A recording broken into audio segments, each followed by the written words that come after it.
ஒரு சந்தானம் காமெடியில் வரும். என்னென்னு வரும்னா, அவன் அநியாயத்தையும் அக்கிரமத்தையும் அடக்கிறதுக்கு ஒருத்தர் வராமலா போயிடுவான் அப்படின்னு சொல்லி ஒரு காமெடி வரும். அந்த காமெடி வரும்போது அவங்க என்ன பண்ணுவாங்க, ஒருத்தர் வந்து பானிபூரி கடை வைப்பார். அவங்க போய் உடனே ஒரு கட்ட பஞ்சாயத்து பேசுகிற ஆள்கிட்ட போவாங்க.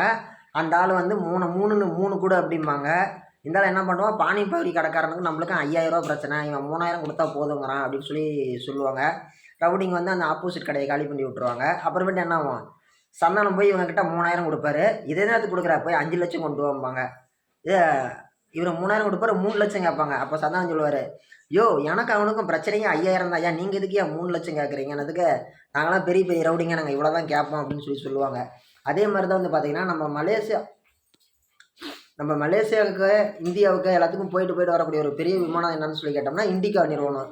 இந்த இண்டிகா என்ன பண்ணாங்க, வேணும்னு ஒரு திட்டமிட்ட சதி பண்ணுற மாதிரி என்ன பண்ணாங்க, மக்களை எல்லாம் துன்புறுத்துகிற விதமாக, மக்களையெல்லாம் தொல்லை பண்ணுற விதமாக, மக்களையெல்லாம் கஷ்டப்படுத்துகிற விதமாக டிசம்பர் மாதம் பிறந்த உடனே பொதுவாக மெட்ராஸில் புயலால் தான் நிறைய பேர் கஷ்டப்படுவாங்க. ஆனால் இவங்க வந்து பார்த்திங்கன்னா விமான சேவையால் பணக்காரங்களாம் ரொம்ப சின்னப்பட்டாங்க.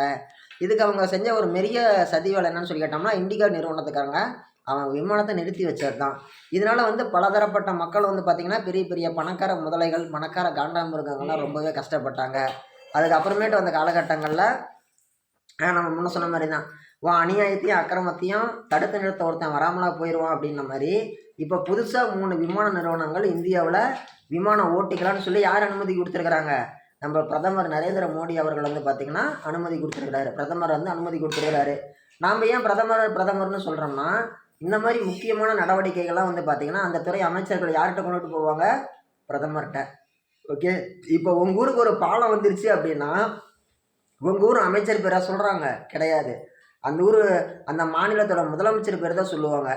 ஏன், அவர் தான்ப்பா கையெழுத்து போட்டார்.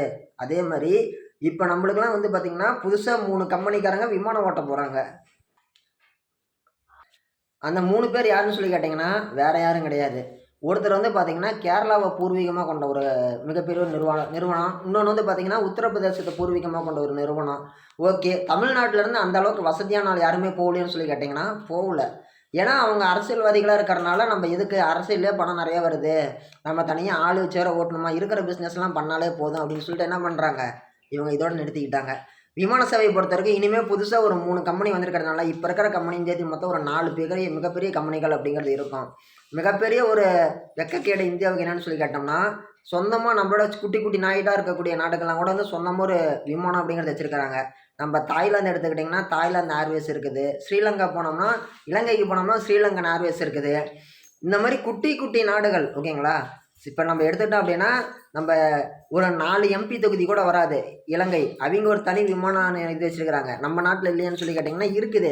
மிகப்பெரிய ஒரு அரசியல்வாதிகளாம் அதே மாதிரி வந்து பார்த்திங்கன்னா மிகப்பெரிய ஒரு பணக்கார ஒரு ஜாம்பவான்கள் இவங்கெல்லாம் போயிட்டு வரதுக்கு மட்டும்தான் வந்து பார்த்திங்கன்னா அந்த விமானங்கள் அப்படிங்கிறது இருக்குது. ஏழை மக்களுக்கு அப்படின்னு சொல்லி இருக்குதான்னு சொல்லி கேட்டோம்னா கிடையாது. ஏழை மக்களை பொறுத்த வரைக்கும் விமானம் அப்படிங்கிறது ஒரு எட்டா கனியாக தான் இருக்குது. எட்டா கனி மட்டும் கிடையாது, நடந்தாலும் நடக்கலாம், நடக்காமலும் போகலாம்னு இருக்குது. இப்போ உதாரணத்துக்கு உங்கள் வீட்டிலலாம் வந்து ஒரு 60 வயசு இருக்கிற ஆள் இருக்கிறாங்கன்னு வச்சுக்கோங்களேன், ஒரு பெரியவர் இருக்கிறாருன்னு வைங்களேன்.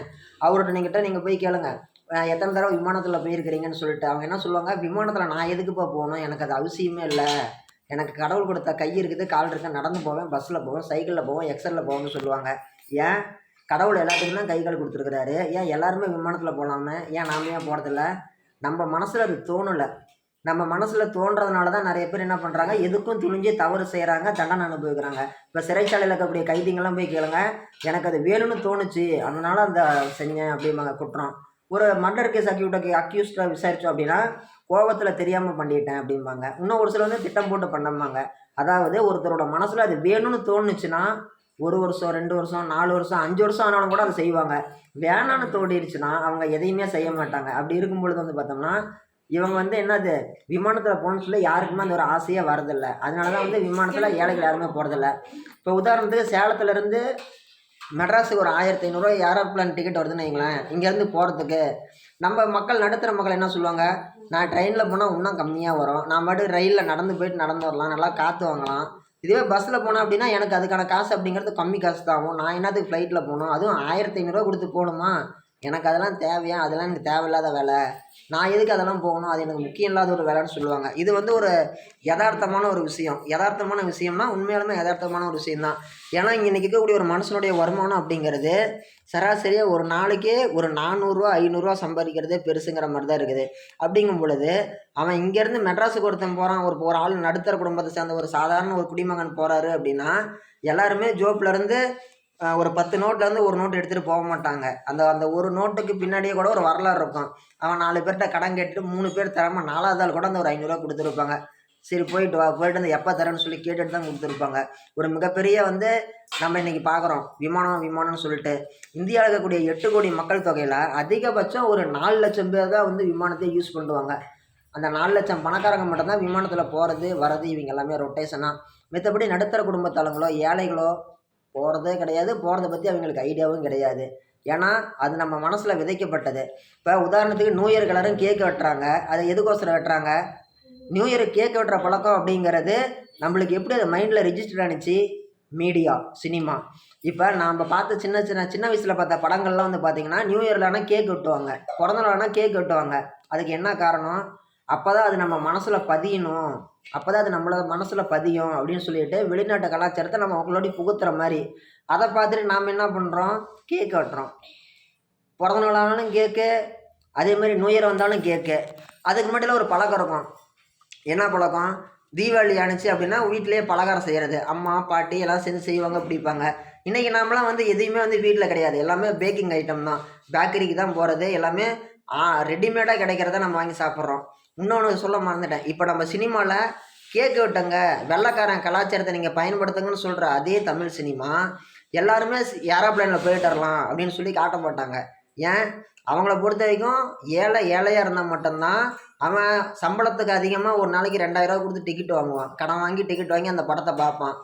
அவன் வந்து கோமாளியா, எதையும் யோசிக்காம இருக்கிற வரைக்கும் தான், இவங்க வந்து ஒரு மிகப்பெரிய ஒரு ஒரு செலிபிரிட்டியா இருக்க முடியும். அவன் யோசிக்க ஆரம்பிச்சுட்டான் அப்படின்னா, படத்துக்கு போமாட்டான். ஒரு சாதாரணமா கூடிய ஒரு ஆளு, ஒரு படத்தோட டிக்கெட்டு ரூ. 200 தான் அப்படின்னா, அந்த ரூ. 200 மட்டும் தான் குடுப்பான். ஒரு நாளைக்கு ரூ. 3,000 குடுத்து அதிக விலை குடுத்து பார்க்க மாட்டான். இன்னும் ஒரு சில சாதாரண மனுஷங்களா இருக்கிறாங்க, நடுத்தர குடும்பத்தாளுங்கலாம். என்னப்பா பெரிய விஷயம்? இப்ப தீபாவளிக்கு வந்துச்சா, பொங்கல்னா சன் டிவிலயே அந்த படம் போட்டுருவாங்க. அந்த படத்த நான் அப்பயே பார்த்துக்குவேன். நான் என்னத்துக்கு இவ்வளோ சிரமப்பட்டு நான் போய் இந்த படத்த பார்க்கணும்? அப்பலாம் நான் பார்க்கணும் ஒண்ணுமே இல்ல. இது என்ன போயிட்டு, பார்க்காத படமா? சன் டிவிலயே போட்டுருவாங்க. இப்ப கூட்டத்துல போய் அடிச்சுக்கிட்டு, நான் என்னத்துக்கு பார்க்கணும்? வூட்லயே நான் ஃபேன் போட்டுக்கிட்டு, கால் மேல கால் போட்டுக்கிட்டு, பொங்கல்ல கரும்பு தின்னுகிட்டு, விளம்பரம் போடும்போதெல்லாம் எந்திரிச்சு போய் ரோட்ல நின்னு வேடிக்கை பார்த்துட்டு, மறுபடியும் விளம்பரம் முடிஞ்சதும் வந்து நான் படத்த பார்த்துக்குவேன். நான் எதுக்கு அவ்வளோ சிரமப்பட்டு தியேட்டருக்கு போய் பார்க்கணும்னு சொல்லுவாங்க. இது வந்து ஒரு எதார்த்தமான ஒரு அடிப்படை உண்மை. ஓகேங்களா? இப்ப நம்ம முன்ன சொன்ன மாரியே, இந்தியாவுல புதுசா 4 விமான நிறுவனங்களுக்கு வந்து பார்த்தீங்கன்னா, இனிமே அனுமதி இருக்க போலுது. ஏற்கனவே இருக்கக்கூடிய இண்டிகோ அது மட்டும் இல்லாம இப்ப புதுசா 3 பேரு போட்டியில உள்ள நுழைஞ்சிருக்கிறாங்க.